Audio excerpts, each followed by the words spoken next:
Hi, everyone. Thanks so much for joining the session of Expert Voices. My name is Caroline Funstein. I'm part of the Mobilize Your City Global Secretariat. And this is the third session of Expert Voices as part of our new publication, Who Pays What for Urban Mobility. And as the name suggests, the publication explores who pays for what in an urban mobility system, through what mechanisms, and with what long-term sustainability. In the following sessions, we'll have more of the city level perspective, but today we wanted to turn our focus to financing urban transport projects in the African continent. And for this, we're joined by Ian Jennings. Ian is a senior urban transport specialist at the European Bank for Reconstruction and Development, where he works on urban transport investments and policy reform across emerging markets.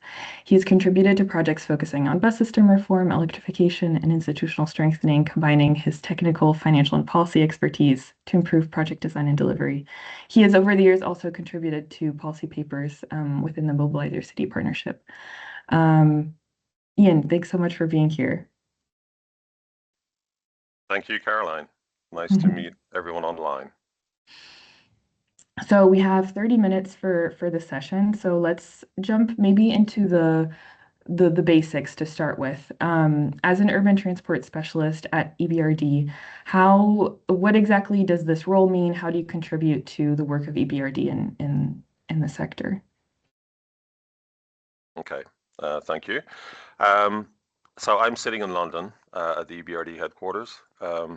Around me is the infrastructure banking team. So there's a lot of bankers, a lot of financial economists, kind of people who lead the deals. Okay, so EBRD is in the business of development finance, which consists of a core product, and that's a loan. So as part of those teams, we have a technical unit, and there's about 20 people in this technical unit, and it provides technical advisory across all the sectors that we invest in infrastructure. So that includes energy, national transport, and municipal. So urban transport is kind of housed underneath municipal, which is how we finance our cities and local authorities.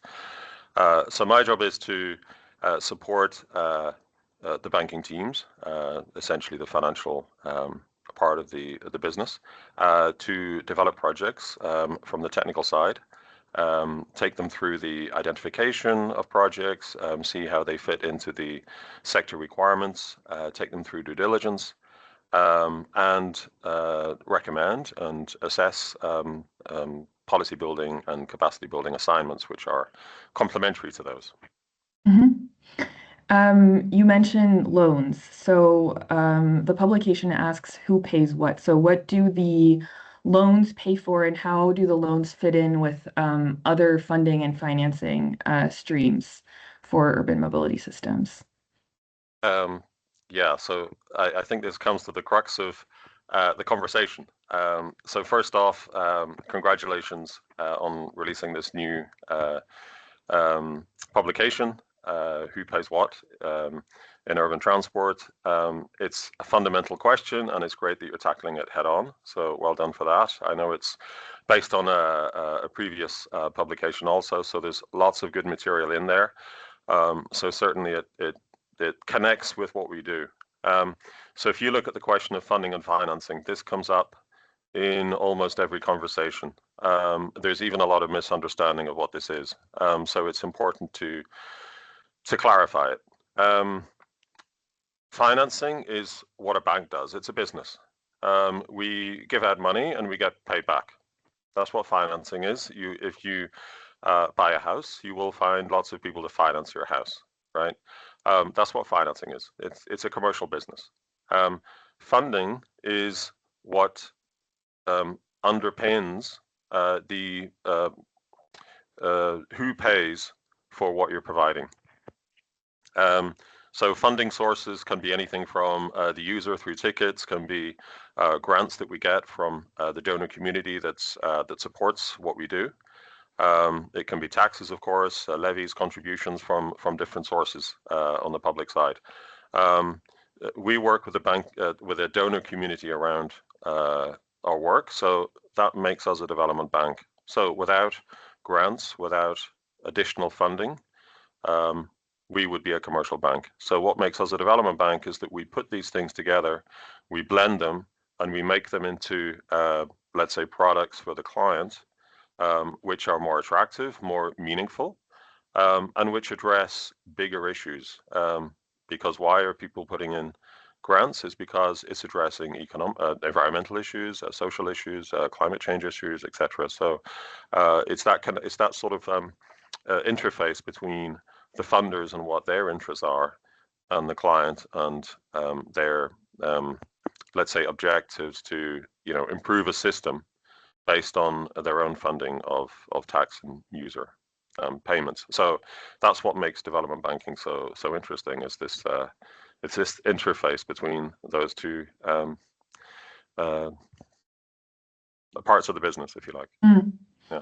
And maybe before we go into the specifics at the city and project level, EBRD since its founding over 30 years ago has been active in many countries, and now it's expanding its operations into Africa. So how do you expect to contribute to urban transport development in this continent?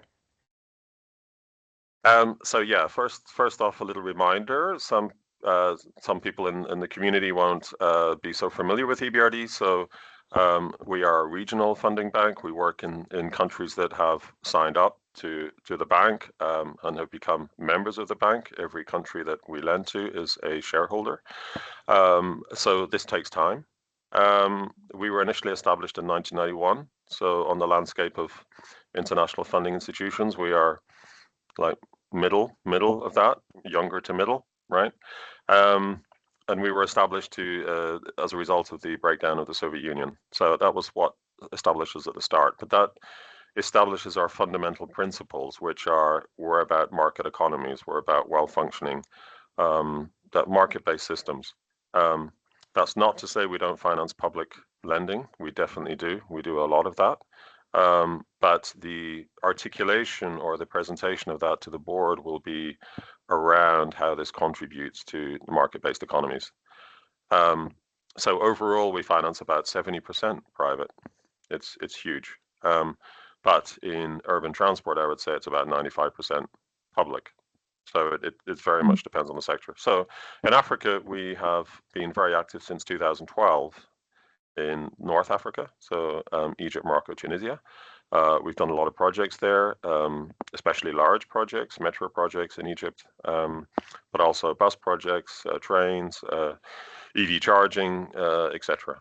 And the big news is for Africa is that we've now added 5 new countries from Kenya to Senegal.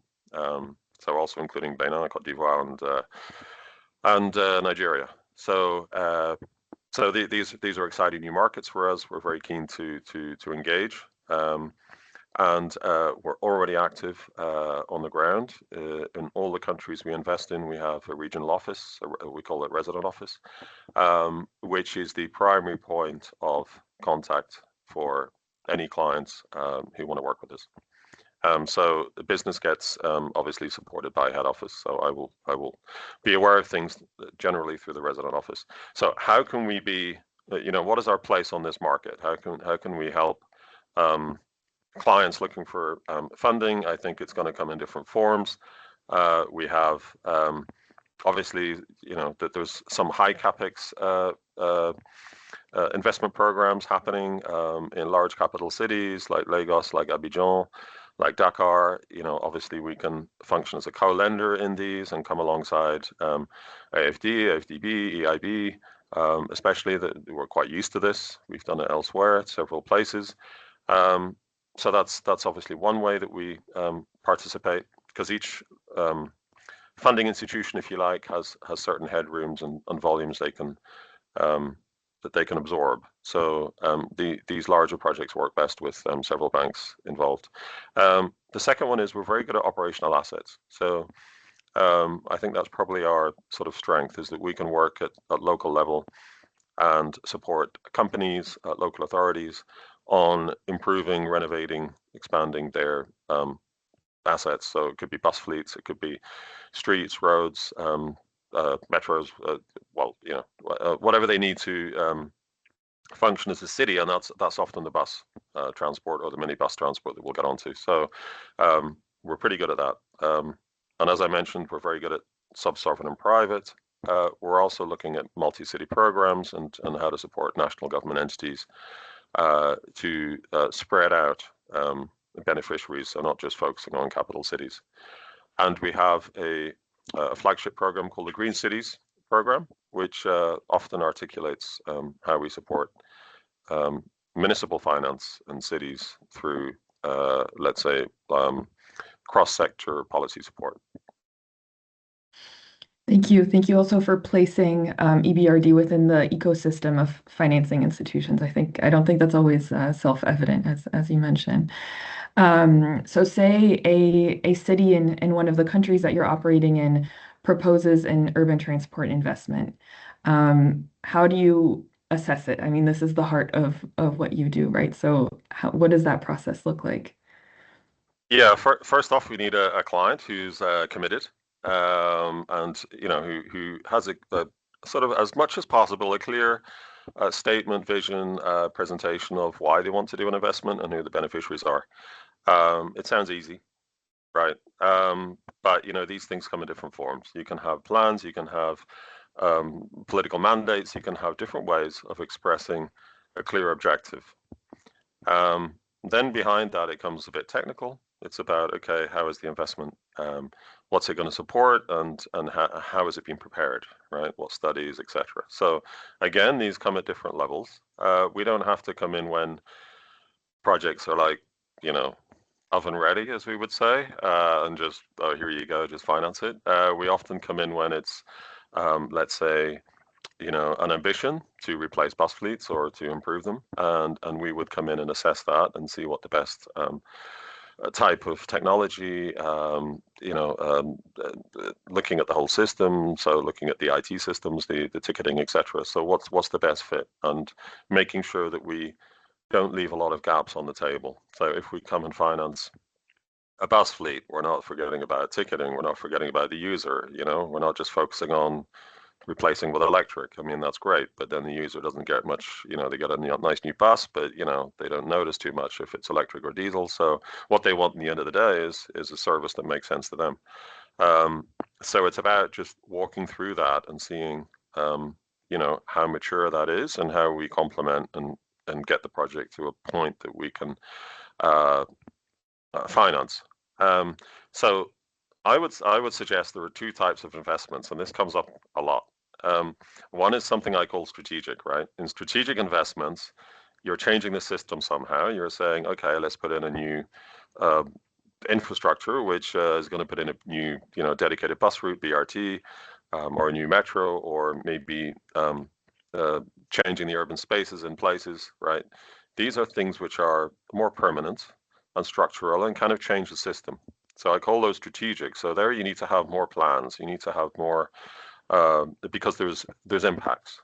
It's not just about doing something. There's always a negative impact somewhere. So it could be how the traffic's managed, how the traffic flow changes, etc. So that you need a bigger plan. So of course it can be a sum. It can be a sustainable urban mobility plan.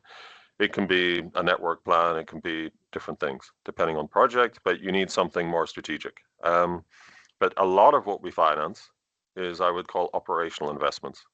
It's things where you're improving the system without needing, well, essentially improving the system as it is today, without having to think too much about where the system is going, because you know that it's going to exist in 10 years. You know that if you've got a bus fleet, it's been providing a service for however many decades. You know that over the next decade, it will be providing service as long as there is a reasonable, sustainable funding behind it. And therefore, you can look at fleet replacement as essentially making the existing system better. So if you've got a strategic plan, it's great. It will help, but it's not essential. So I think it's important to make that distinction, because we don't want to hold up good investments waiting for plans which have not so much impact. It's better to work in parallel and do planning on the big stuff and investment on the operational stuff. And the two work in parallel, because improving a system and making it run better and having better service will help the planning and the future expansion of new systems. So it's about looking at who's operating the assets. That's important. How they function, how good they are. Should it be public-private? We're open to both, but it should be articulated why it should be one or the other. Looking at the end user, that's critical. Like not just thinking, oh, we'll do this technology, but what's the benefit to the end user and why isn't it improving if it's not addressing that? And just doesn't make sense to all parties as an investment. So we have to act. I think this is where funding and financing is somewhat articulated, because on the one hand, I act in the interest of the city and the client. I would say that's the funding because they're paying back. But then I also act in the interest of the bank in terms of our reputation and making sure we do a responsible investment. And that's the financing part because we want to sustain ourselves as a business. So we want to keep functioning in this market. Right. So EBRD is doing the financing, but you're always thinking about the funding at the same time. The two go hand Yeah, in hand. absolutely. It has to make sense.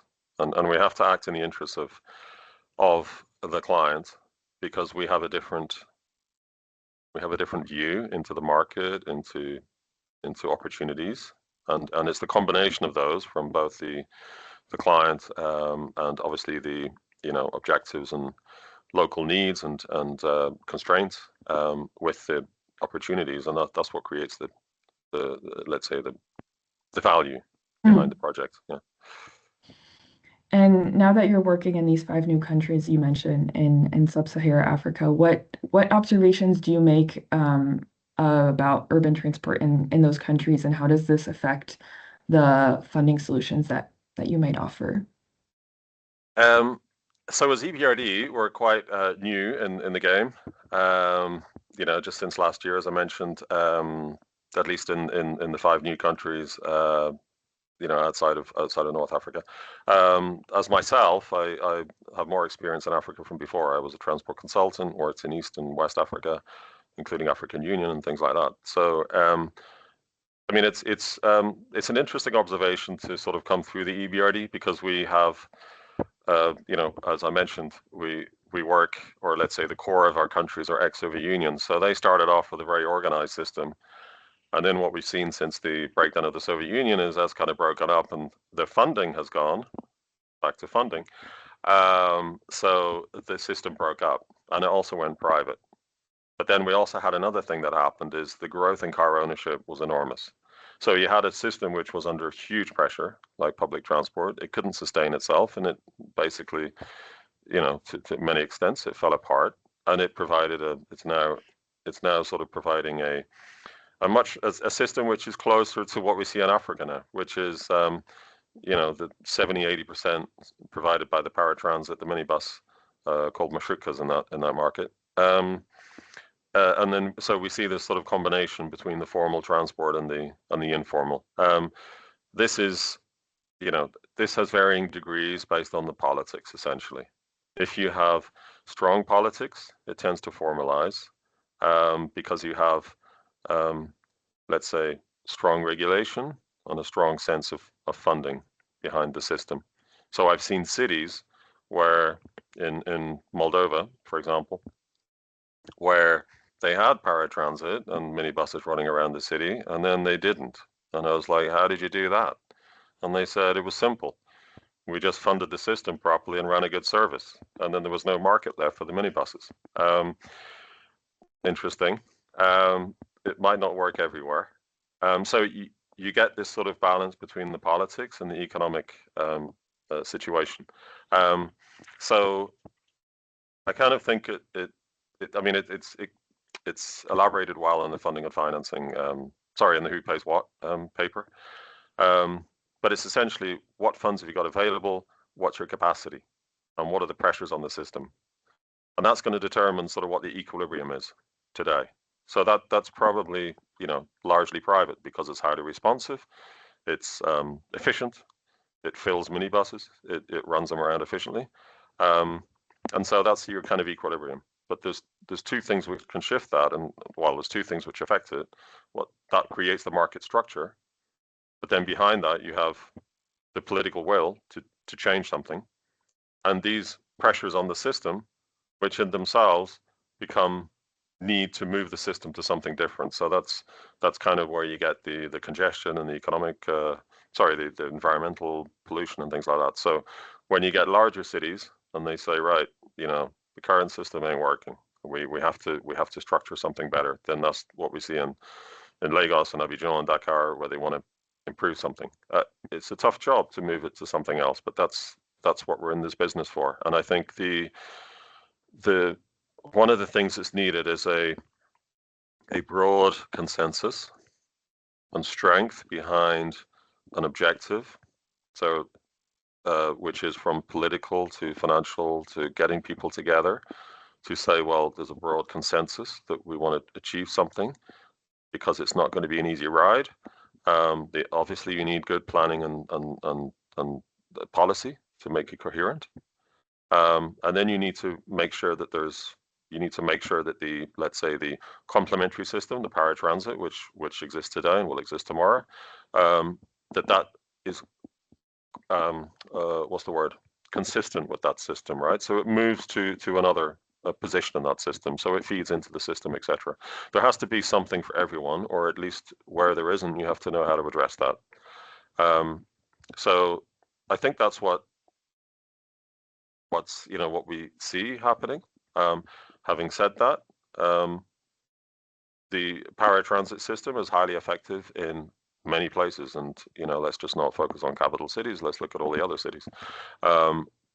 It will be effective in many places until such time as there's a desire and an ability, funding, especially to structure it and create something better.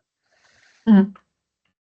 You mentioned Moldova and their approach to formalizing the paratransit sector.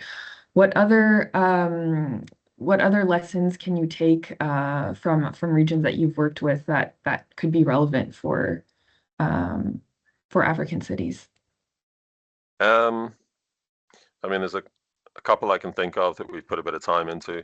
One is the connection between transport and urban development. I think we have to start thinking of transport as an opportunity and not as a problem. The transport is what makes our economies work. We all know that, but it's important to kind of repeat that sometimes. So if you improve transport, you're creating opportunity. Yes, you are addressing a problem. Yes, I've got congestion. Yes, I've got pollution, but you're creating an opportunity if you improve it. So let's create a positive thing. And so in Turkey, we've worked with two cities that we financed metros for, and we're looking at land value capture and urban regeneration. So it's essentially looking at what are the drivers of benefits about connectivity, and how to connect that with regulation and zoning and building standards and things like that, and create a coherent picture between what are we trying to do from transport side and why is that impactful to cities, and how do we connect that with urban planning. So that's and associated to that, we have released yesterday a policy paper in urban regeneration, which which we've shared with MobiliseYourCity, and which will hopefully be communicated in different ways. But that's sort of explains how we articulate or how we can enhance the ability of cities to take a more proactive, positive role in reshaping their urban spaces. And this is particularly important when you have metro systems and big transit systems. I think the other one that we're very actively involved in is in Uzbekistan. I know it's a long way away from Africa, but in Central Asia, there's a very comprehensive program of bus improvements across the whole country. So we're supporting two cities at the minute with bus improvements, but associated to that, there's the plan to improve bus networks across the whole country. So it's a combination of we're doing public financing leased to the private, which we've done elsewhere also. But there's also a lot of private financing through gross cost contracts. So it's an example of where there's strong will and plan from central government, which is essentially redesigning a system. So these are things which are, yes, we have to be adapted to different political contexts, obviously appreciate that. But they do show some, sense of opportunity as to how you can look at a system and redefine who does what within it. Thank you. Yeah, I think we have time for one more question, but that would have been a good question to end on, thinking about these transport investments as an opportunity rather than just the challenge that maybe they seem to be at the start. Maybe one final question. Oftentimes we're talking about isolated investment projects, but how can cities transition from just looking at isolated projects to more structured investment programs? Also, given that there's so many actors involved.